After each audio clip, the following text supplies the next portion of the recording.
Welcome to CSIS Online. The way we bring you events is changing, but we'll still present live analysis and award-winning digital media from our Dracopolis Ideas Lab. All on your time, live or on demand. This is CSIS Online.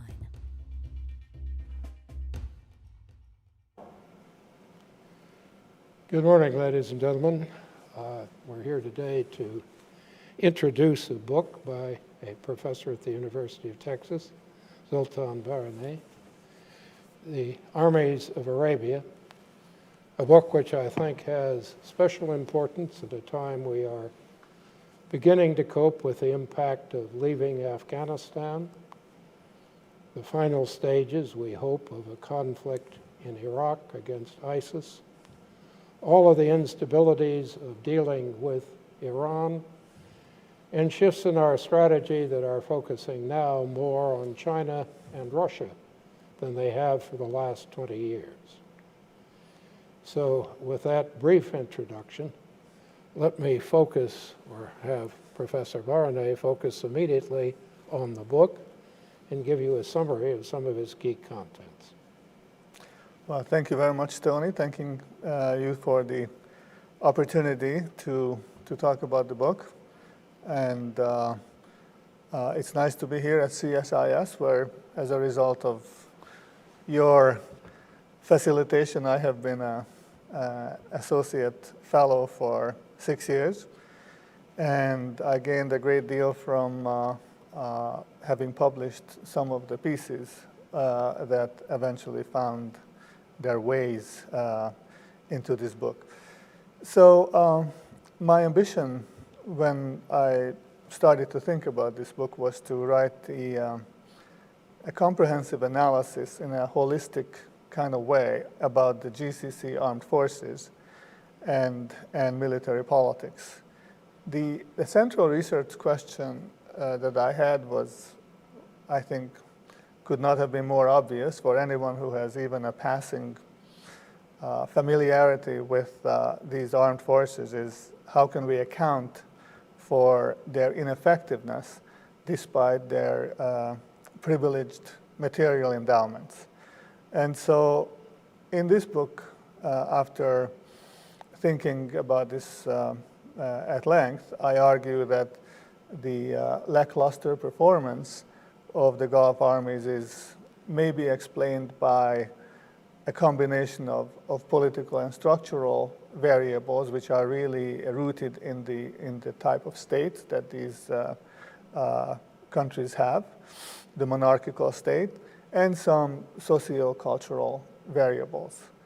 The political structural reasons for this inefficiency, for this ineffectiveness, are rooted in the autocratic political systems of the Gulf. These are, first of all, not in any conventional or real sense national armies, but armies of the ruling families.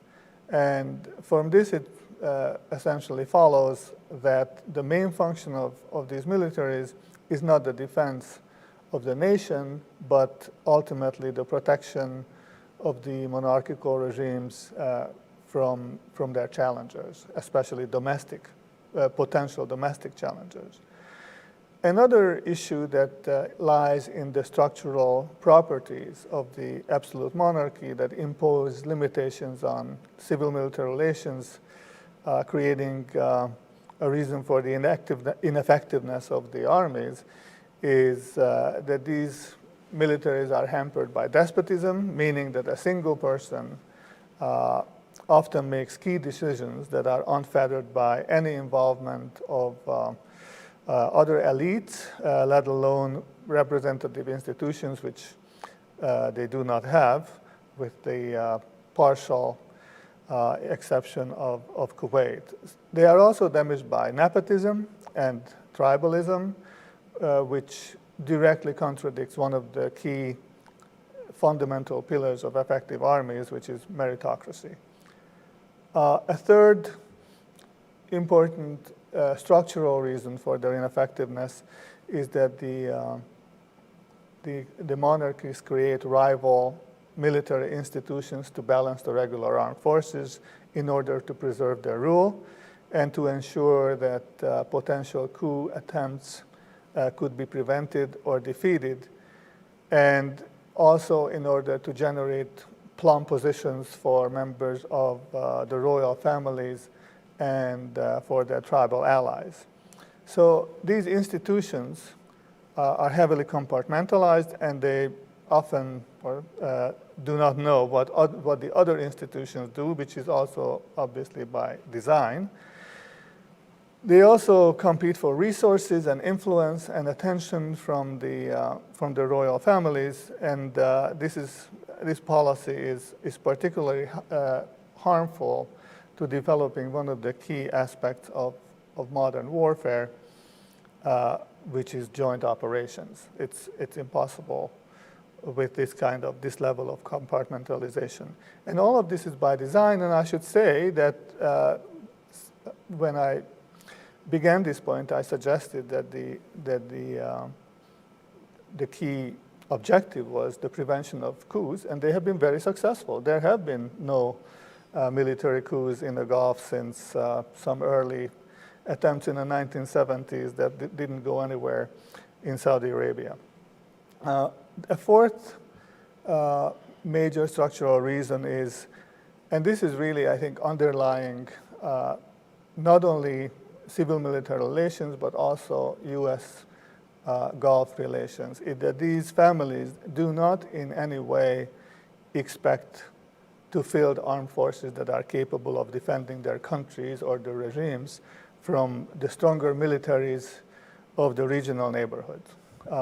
They are realistic enough to know, and so instead they hope that their armed forces can hold off a potential invading force, to put up some resistance in order to prevent the regime's collapse, and American and or British forces, who are truly the real defenders of these regimes, would show up and save their monarchies, as it happened 30 years ago. A closely related factor, obviously, is an aspect of my key question, which is these enormous defense expenditures. And so I think it's important to see that when many authors, including yourself, talk about the very troubling aspects of this massive defense expenditure, massive acquisition, especially of arms, that these arms and these defense-related purchases, whether we're talking about arms or contracts to maintain arms or bases offered to the US or the UK, these are essentially, the way I view them is premium that is paid on this insurance policy that the Gulf monarchies have paid for the United States, and to a lesser extent the UK and other countries, in order to make sure that when the need arises, if it ever arises, then there will be a spirited and swift American action to save these monarchies. So what about the other side of this? Because this does not necessarily explain all the reasons for ineffectiveness of the armies, but I do think they go a long way in giving us a more or less satisfactory answer. So that is really the socio-cultural variables which relate to the people. I'm talking about from the lowliest soldiers to the generals and the people who are commanding them, and behaviors that are associated with them. So I have some disagreements with some of my colleagues who suggested a lot of this has to do with Arab culture. I think some of these issues deal with Arab culture, certainly, but some of these also are reflections of the kind of societies and the political system that these people have lived. So, for instance, one of the main reasons, as I can see, for the military ineffectiveness of the Gulf countries is this societal preference for conformity and obedience. which is certainly the case in the Arab countries, virtually in the entire Arab world. And that is basically this corresponding aversion to critical thinking and independent initiative. And not only is there no incentive for critical thinking, but in fact there are all kinds of disincentives for thinking independently. But this is not necessarily an Arab issue. It's an issue of all authoritarian societies and all authoritarian states, whether we're talking about Nazi Germany or the Soviet Union or Cuba. These countries, these states do not want their citizens to think independently. What does it do in the Gulf in terms of military?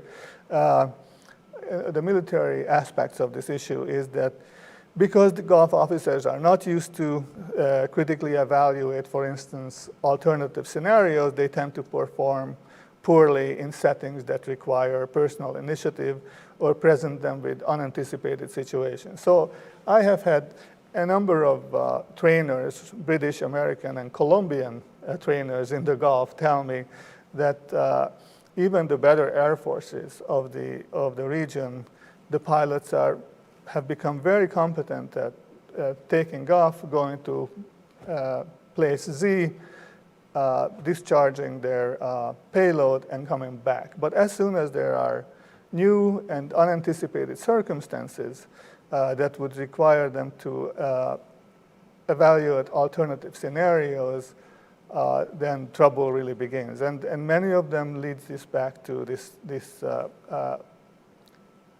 discouragement of critical thinking, which goes from the school system and from agents of political socialization, the family, the mosques, and so on and so forth through their entire lives. A second issue, which is very important, is the absence of accountability and direct criticism, which is, many argue, is more of an Arab cultural issue that hampers military effectiveness. And this shows up in things that, for instance, the commanders are very rarely held responsible for their misdeeds. They make errors like we all do, but these errors, these mistakes, are mostly swept under the rug. In the worst case scenario, they would be reassigned.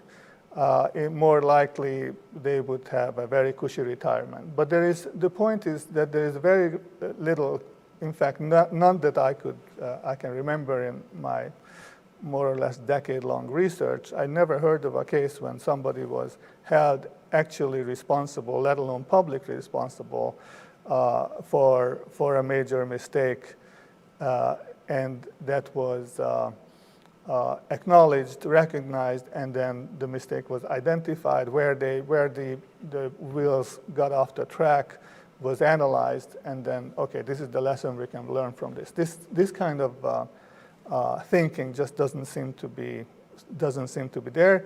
And so in the armed forces, the stigma of especially individualized criticism guarantees that mistakes are continually repeated. A third issue is that, as a number of polls, and we don't need polls to figure this out, but the Gulf societies tend to be deeply religious environments. And I would argue that in many religions, not just Muslim, but also other faiths, strong personal faith is the idea of personal agency is often understated in the favor of fatalism, i.e., if God intends it, it will happen.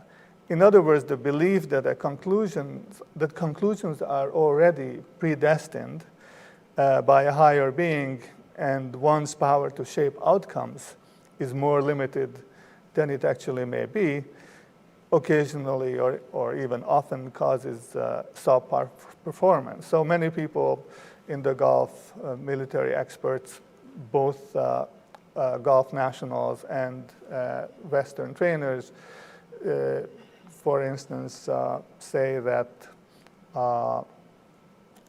lackadaisical work ethic in many cases, or often the ignorance or inattention to safety procedures is often explained by those who are asked, well, why don't you put on your flak jacket or your helmet? And the response is, well, if God wants that bullet to kill me, it will kill me anyway. So the fourth one is perhaps the most obvious issue, and this explains many other related issues in Gulf militaries. And this is also, I don't think it has a direct origin in Arab or Gulf culture. It is that regardless of wherever they live, wealthy people who need not exert themselves are very difficult to incentivize and inspire.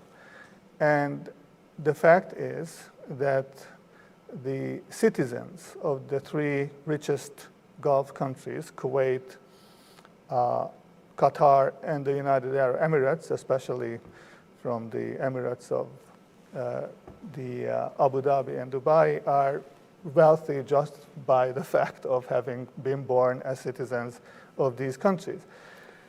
Consequently, these are people who are extremely difficult to ask to exert themselves. They don't want to become members of the military, just like they don't want to become nice night watchmen or janitors.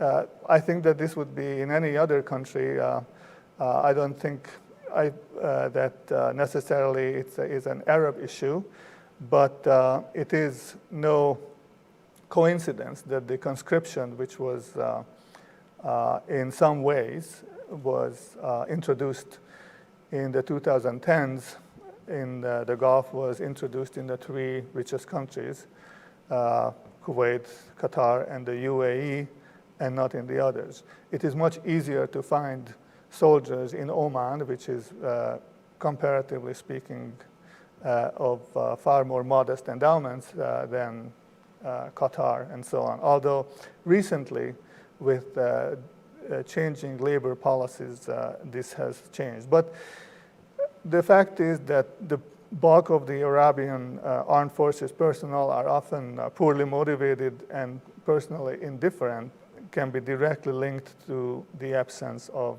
a pressing incentive for them to excel. And of course, this also explains one of the more sensitive issues of the Gulf military affairs in general, and that is the number of contract soldiers, or less delicately put, mercenaries in these countries. There are no mercenaries, as far as I can tell, certainly not, or contract soldiers, to be more politically correct, in the Omani military, or there are very few, simply because in Oman there is far more interest in the military, owing to it still being an avenue of social advancement. I have not met any non-NCOs who were of Qatari citizenship, for instance. So I think that there is clearly a linkage here. So I think taken together, to begin with, taken together, these reasons answer some of the questions, or I would say the main question that motivates my study, that is, why are these extremely rich armies so ineffective and have been so ineffective for so long? Well, thank you very much. I'm struck by the fact that you base this on interviewing some 150 people in the region. Yes. So I was actually very lucky in my research, field research. I obviously wanted to go to the region. There is no real usable literature in Arabic or in Arabic on the Gulf armies. When I went to, I found this out in 2016 when I was invited by the Doha Institute to give a talk. They had annual conferences on major issues affecting not just the Gulf, but the Arab world. And I was invited to talk about my work on democratization and the military in the much broader global context. And I was very happy to go because this was a conference on Arab military affairs. And I was hoping to meet some scholars and hear their papers that had to do with the Gulf armies. And so there were 25 papers. These are large conferences, well attended, well put together. And there was not a single paper that was on Gulf armies, even though the Yemen war was going on at the time. So this is 2016, I think. There are all kinds of problems. We are in Qatar, and not a word. And so I asked the head of the Doha Institute, Azmi Bishara, if this perhaps I was insensitive to this issue that people just wouldn't talk about these points in Qatar, but he said, no, that was not the case at all. This was just, there were few people studying Gulf military affairs. So I started to, about 10 years ago, I became really interested in the region after the Arab Spring, so more or less a decade ago. And so I started to go to all the Arab Gulf countries, but also to the other monarchies particularly. But I did also some research in Egypt and other Arab countries, but I obviously focused on the 8 Arab monarchies and more importantly on the 6 Gulf cases. So how I was able to get so many interviews, even though I'm not an Arab specialist, I'm more of a student of military affairs globally, is been very fortuitous. I have been teaching military politics at the University of Texas for 31 years now.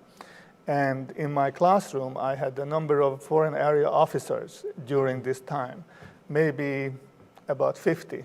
And I would say that about 6 or 8 of them have become personal friends to the extent that when they come to Austin, they stay with us.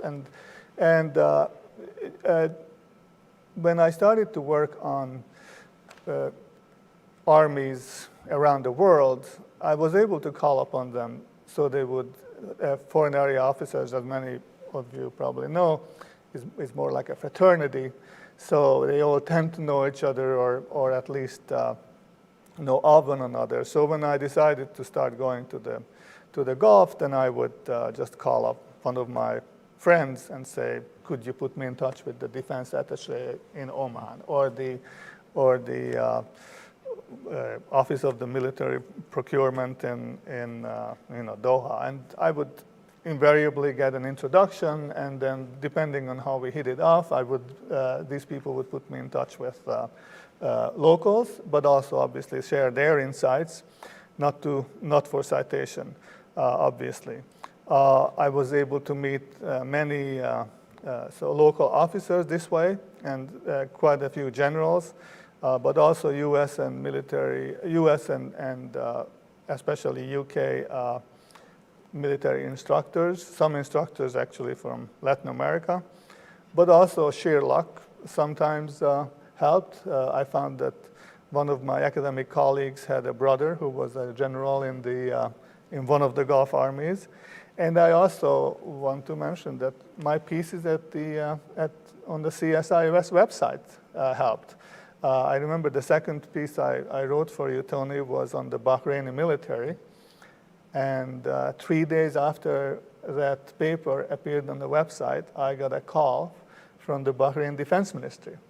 And they asked me if I would come to Bahrain and discuss my paper. They said they disagreed with some issues, agreed with others, but they would like me to come and take a look. And of course, given what I was doing, I could not be happier to oblige.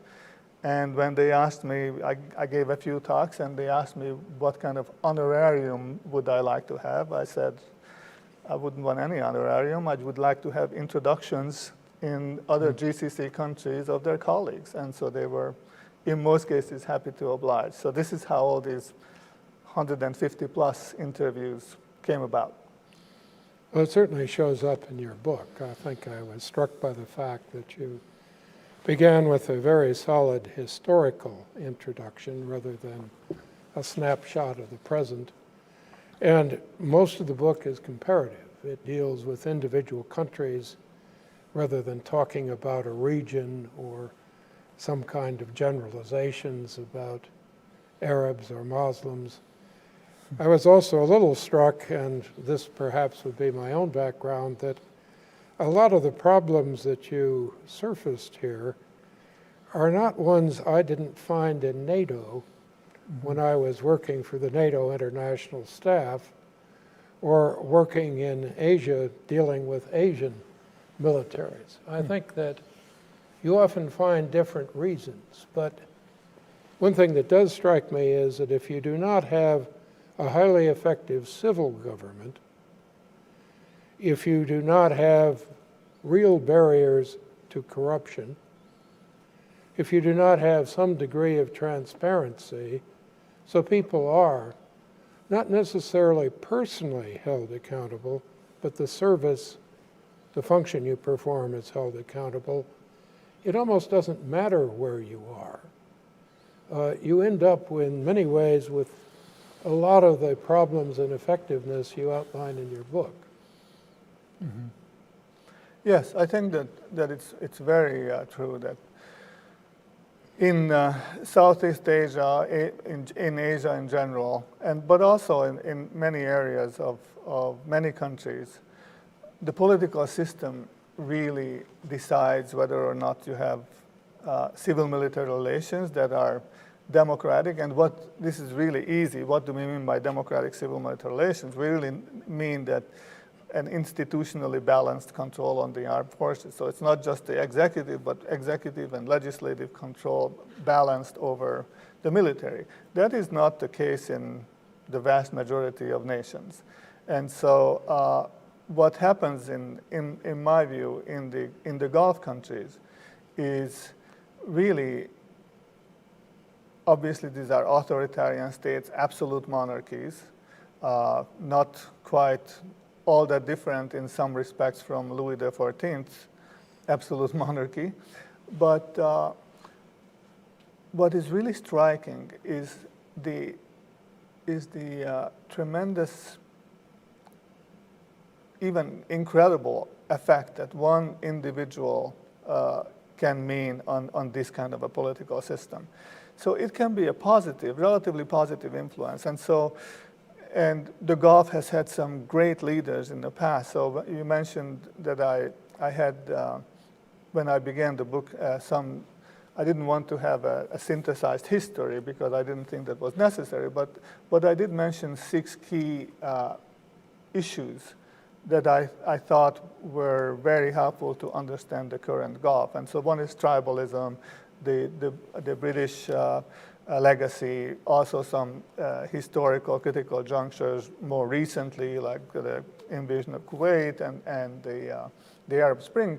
But I also, 2 of these 6 issues deal with very admirable, effective, strong leaders. Ibn Saud, the founder of Saudi Arabia, but also, and in this respect, perhaps more importantly, Sheikh Zayed, who brought the United Arab Emirates together, thinking that it was far more important to have this well-functioning federal state than to make Abu Dhabi richer. And I think the kind of thinking that Sheikh Zayed personified, emblematized, which is, to be sure, very rare in world politics, is really missing here. And I would just mention, so for instance, in the contemporary Gulf, the 2 gentlemen who are on the cover of the book, one of them is Mohammed bin Zayed, who is the Crown Prince of Abu Dhabi, and is really directly, because of his enormous power, directly responsible for the fact that the UAE's military has done some reforms and has become more effective than the other armies of the region, although I think, and I'd be happy to talk about this more, I think it's vastly overestimated just how much better they are. But then you have on the cover of the book Mohammed bin Salman, who single-handedly had caused, in my view, more damage to his country and to the Gulf than anyone in recent history. I just want to mention two things. The isolation of Qatar. So all of these, Mohammed bin Salman's great nemesis, of course, is Iran. I just want to mention two major policy decisions that he made that directly benefited Iran and directly harmed not just Saudi Arabia, but the Gulf. The first one was the isolation of Qatar in 2017, which basically a number of conditions were posed to Qatar, and if they didn't do such and such, they would, even worse things were going to happen to them. Of course, Qatar didn't agree. The Qatar Air, one of the world's better airlines, as a side note, was no longer able to use Saudi airspace, and the Qataris were paying the Iranians for the use of their airspace to the tune of $500 million a year.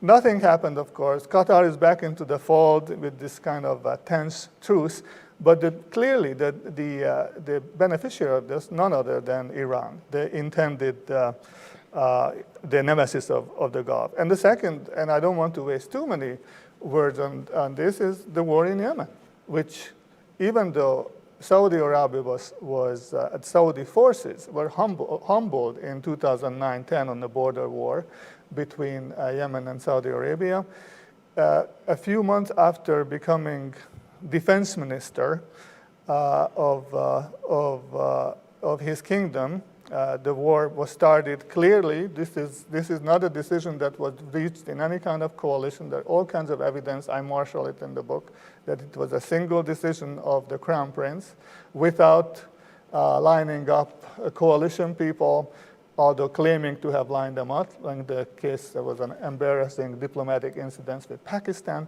Anyway, the war starts. This could basically a godsend for Iran. The Saudi Arabia is spending billions of dollars on this war, which has not gone anywhere in 7 years, except destroyed one of the already failed states of the world. And Iran has directly benefited from it strategically, economically, and so on and so forth. So rather than say more about this, is just to reinforce the point that one person can do tremendous damage in this kind of a political system, while obviously it can also do some good things, as in the case of Mohammed bin Zayed. I think that brings me to one of the important aspects of your book, because right now we are going through in the U.S. a kind of fundamental reassessment of our strategic priorities, our force postures, and virtually all of the ways we fight. And one of the issues that's being raised is, what will our future commitment be inside the Gulf?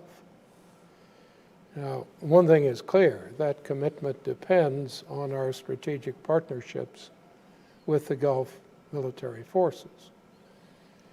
The debate, to some extent, that's emerging in the U.S. is, can we cut back, rely more on power projection coming rapidly from overseas or from the U.S. to the Gulf? Do we need to keep a forward presence? Is it critical to provide security assistance and have people on the ground that are prepared to work with the individual Gulf states? And I don't think that decisions have been made, but a lot of what you say at least implies that you would probably first see a very significant cut in what is already a problem in using modern military equipment and the ability to rapidly counter Iran or some other threat if we did withdraw further back. Another issue that you raise is the lack of coherence within the Gulf Cooperation Council. And here I think, as you point out in the book, When you see precision strikes against key Saudi oil facilities from Iran, a lot of the former Gulf lead in air power loses a lot of its meaning, as you're dealing with a fundamentally different threat. You're also talking about an Iran which, through its IRGC, training, working with other countries in the region, through its improvements in air defense, irregular warfare in the Gulf, can fight at a lot of other levels, which are increasingly technical. And I think you point out, and here is something where the technology is very rapidly changing, the lack of interoperability, not only between the Gulf countries, the Arab Gulf countries, but the military services. Now we're using this wonderful term, joint all-domain warfare. The British have a different word for it. The Chinese have several words for it. Other countries are sort of looking at this, but we're talking about space, we're talking about various forms of cyber warfare, we're talking about long-range strike systems, changes in the whole structure of command and control and targeting and the rest. I think what your book does is lay the background for how difficult these changes can be if we have to make them with our strategic partners in the Gulf. And I just wonder how you look at the future given what you've analyzed. Well, yes, these are lots of complex issues, and I'll try to remember most of them. Yes, I do talk somewhat about what the future may hold, and of course it is really hard to see, and one of the key issues having to do with how oil prices are going to move in the short run, but also in the longer run, how the demand for oil is going to, what kind of trajectory that will have. In terms of what you started with, whether given our strategic postures, should we cut back or should we perhaps increase or stay the same? It's a very interesting and complex issue that I think reasonable people can disagree on. I would start with saying that at the current time, I don't think that anyone in Tehran is losing sleep over the military capabilities of the Gulf countries as they are. Now, we do have obviously the Fifth Fleet, and I think that will remain there for the foreseeable future. And interestingly and importantly, since for the last 60 years, since Britain left the Gulf, it started to build and now actually has finished constructing two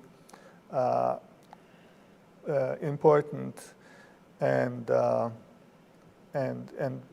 seriously to be seriously considered naval bases. One in Bahrain, right next to the American naval base there, and one in Oman. So I don't think that abandoning the Gulf is in any way on the horizon. However, and we talked about this a lot, and you have written extensively about this, is what we sell the Gulf in terms of weapons. We should become more circumspect. We know that what they want, generally speaking, notwithstanding all the advice that they get from local advisors and high-ranking U.S. military, is fancy, shiny weapons, glittering weapons of state-of-the-art fighter jets and so on and so forth. But the Saudis find out, for instance, in Yemen, that in the Yemen war, that they don't have sufficient night vision capabilities. We find out that they are incapable of defending their oil production facilities. So obviously there is something wrong here. They are not spending money on the right kinds of armaments.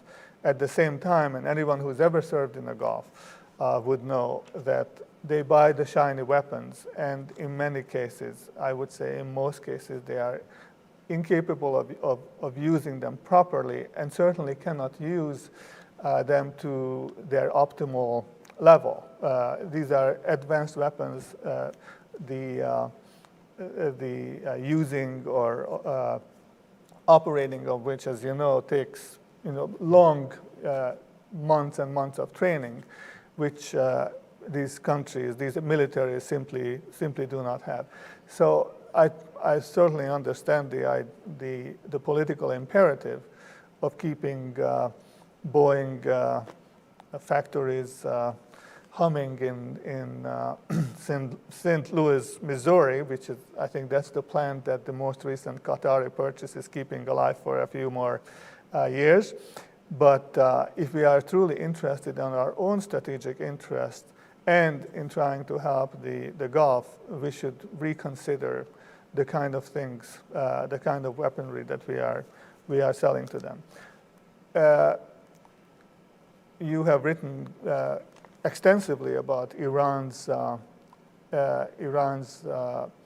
weapons program and military developments, both positive and negative, and just mentioned this multi-level kind of warfare that they are now more and more able to unleash on the Gulf and on other neighboring countries. So this is really key, obviously, the technological issue, the cyber warfare. And in this respect, I could offer one positive development, which is the more recent phenomenon of the rapprochement between Israel and the Gulf. And so this is this issue is not just an important issue in terms of political rapprochement, but also what are the Gulf countries going to gain from this opening to Israel. And I believe that I think Grace has some questions for you. And I believe that so it's not, the rapprochement is not just important in terms of travel and commercial ties and so on, but Israel has been able to directly help the countries that it has developed more ties with, particularly because of political openness. The UAE, with some counter cyber technology, and I think that this is going to continue in the future. And I think it's in both the interest of the Gulf and in the interest of Israel, and ultimately of American strategic interest, that this rapprochement between the Jewish state and the Gulf is going to deepen, because it is on many levels that the Gulf could gain from their improved relations with Israel, from agricultural technology to medical technology, but also, very importantly, of military training, military sharing of information, and not to forget that the nemesis of both the Gulf states and of Israel, obviously, is across the Persian Gulf. I think you raised some key issues. Having watched what happened as we went in 1990 to prepare for the liberation of Kuwait, it was, I think, interesting to see the number of areas where, if we basically worked closely with an Arab partner in the Gulf with an obvious incentive to actually be effective, we were able to link together the most advanced aircraft and weapon systems, tanks, armored forces. I think part of the problem we have is right now, our military assistance and arms delivery efforts go country by country to small and large countries in space, but they're almost all totally compartmented from each other. They can't be tied to any integrated approach to defense or deterrence because of the difference between the countries. You can't go back to small, sort of simple weapons, not if you're talking about layered air and missile defense, or you have to change the strike capabilities of the forces in the country or make the naval forces more sophisticated. You either need help and partnership, or basically speaking, you're not going to see improvements. I don't know if we are prepared as yet to deal with this, and I'm not sure how easy it will be. You, I think, correctly point out we probably shouldn't leave the Gulf. I'm not so sure that we aren't considering very significant reductions, but none of this as yet is public or really something you can discuss. One thing you do mention in your book, and I think it's interesting that it came out in this issue of, or this new version of Chinese military power, which came out about 2 weeks ago now, is the fact that this Gulf region is absolutely critical in terms of energy supply to the Chinese economy, as well as Asian economies. Sufficiently critical to China so that it is a potentially major strategic lever if you wish to avoid war fighting and you want to have influence. A partnership with the Gulf, with India, that basically affects China's dependence on the maritime route is critical. The other thing that strikes me, and it's something I think most of us don't pay attention to, is we keep thinking back to American imports of crude oil. We are still importing massive amounts of crude oil from the Gulf. We're just importing it in the form of finished goods from Japan, from South Korea, from Taiwan, and China. In fact, probably we are importing more oil from the Gulf as a percentage of our economy now than we were when we weren't capable of meeting our own oil and gas needs. But I think this is, it raises the question of what can we do that will improve the effectiveness? Did you draw any conclusions in your study? And if I may use one example, if we sell the UAE, the F-35, that's one of the most advanced systems in the world. It's potentially a very real deterrent, particularly if it carries some kind of long-range precision strike system. Is this a bridge to sort of integrate the U.S. and Gulf forces? Can we take advantage to some extent of the glitter factor? Yeah, again, you're raising a lot of important and critical issues.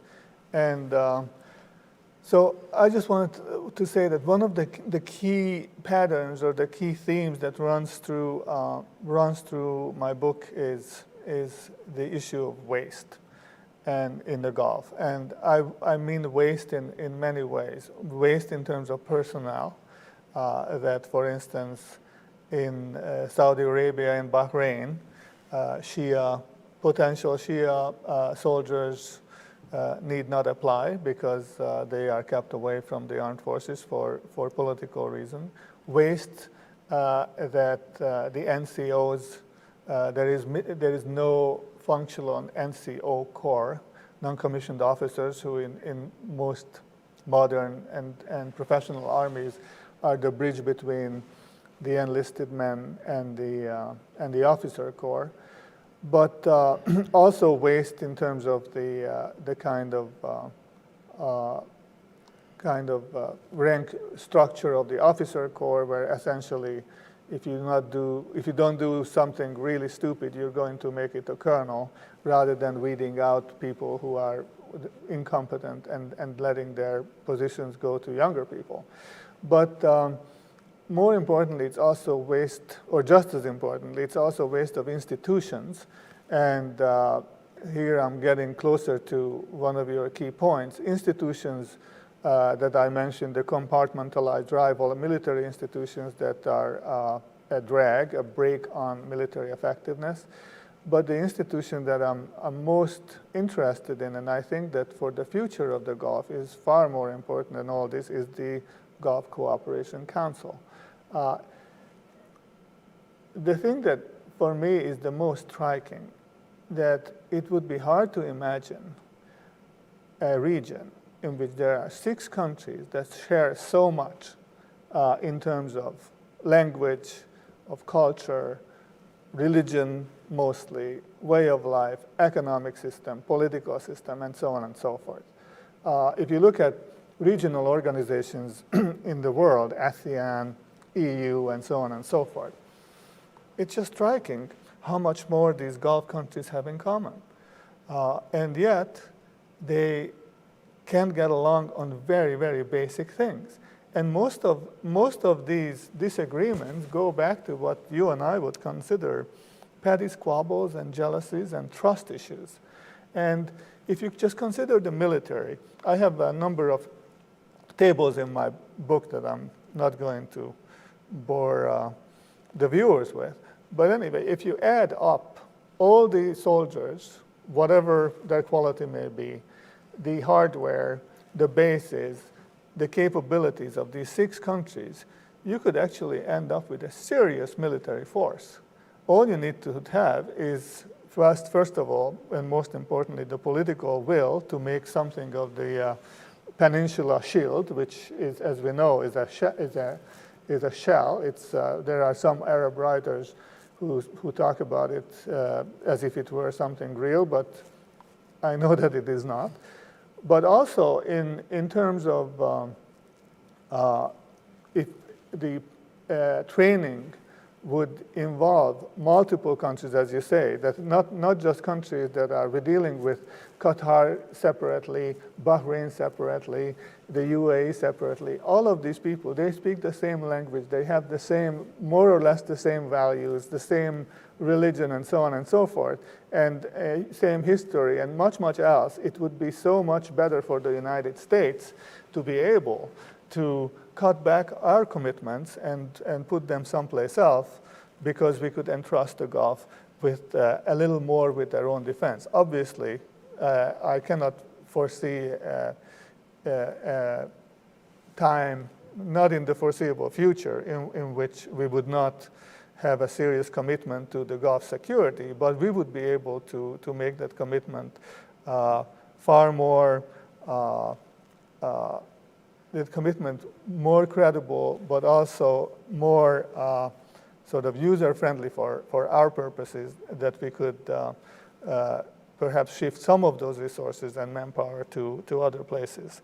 As far as China is concerned, one of the reasons that I think that it is very important for us to continue our solid engagement with the Gulf is because it is, as you say, is one of the most, it remains, whatever may happen with long-term oil production and world demand for oil in the foreseeable future, it will remain as it is today and as it has been for the last half century, one of the key strategic regions in the world.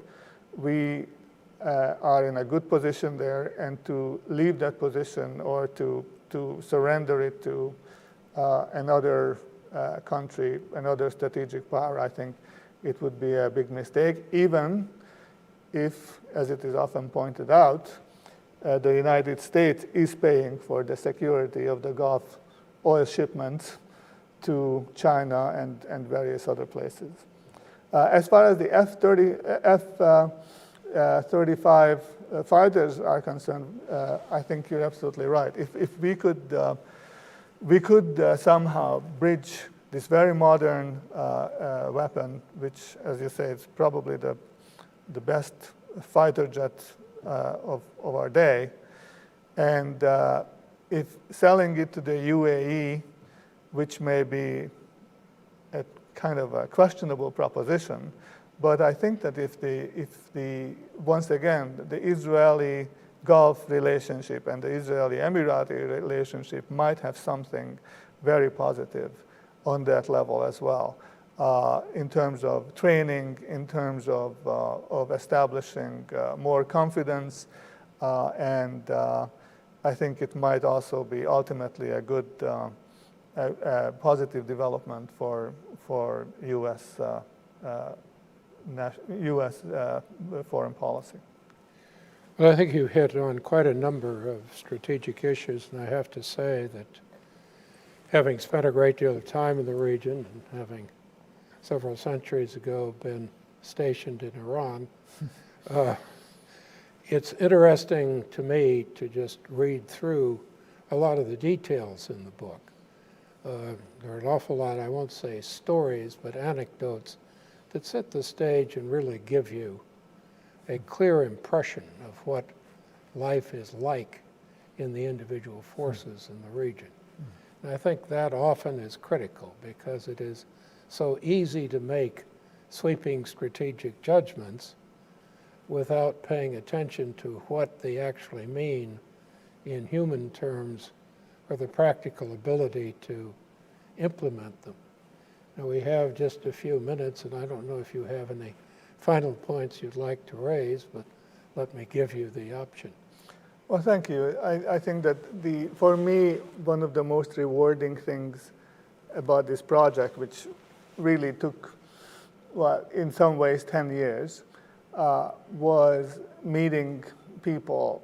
But I don't mean just meeting. I had the privilege of meeting members of the royal families and so on, but I also had the privilege of being allowed to military bases in the UAE and being or in Kuwait or in Bahrain and being the sort of the proverbial fly on the wall. And just while I was waiting for my almost inevitably late contact, you know, a Bahraini general or a Kuwaiti major to come, I was hanging around on the base and to see what soldiers were doing. And I talk about it and in the book.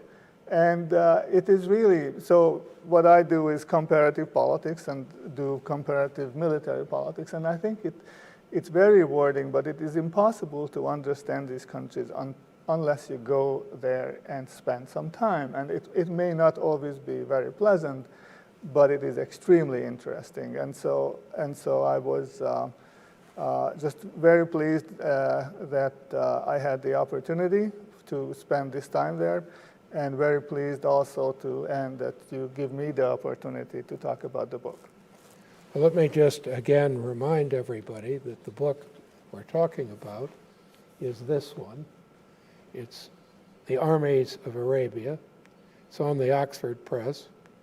And Zoltan, thank you very, very much for giving us that background and the details on what I think is going to be one of our great strategic challenges, because we are not talking simply about confronting China or confronting Russia. We are talking about a Gulf region where we face not only Iran, but uncertainties about Syria, uncertainties about the future of Yemen, new threats and instability in the Red Sea area, questions about the future of Iraq.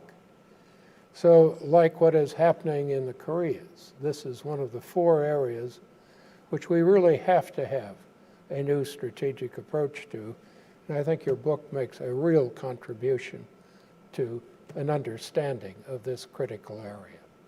Well, coming from you, it means a lot. Thank you very much. And I really appreciate the opportunity and your interest. Thank you.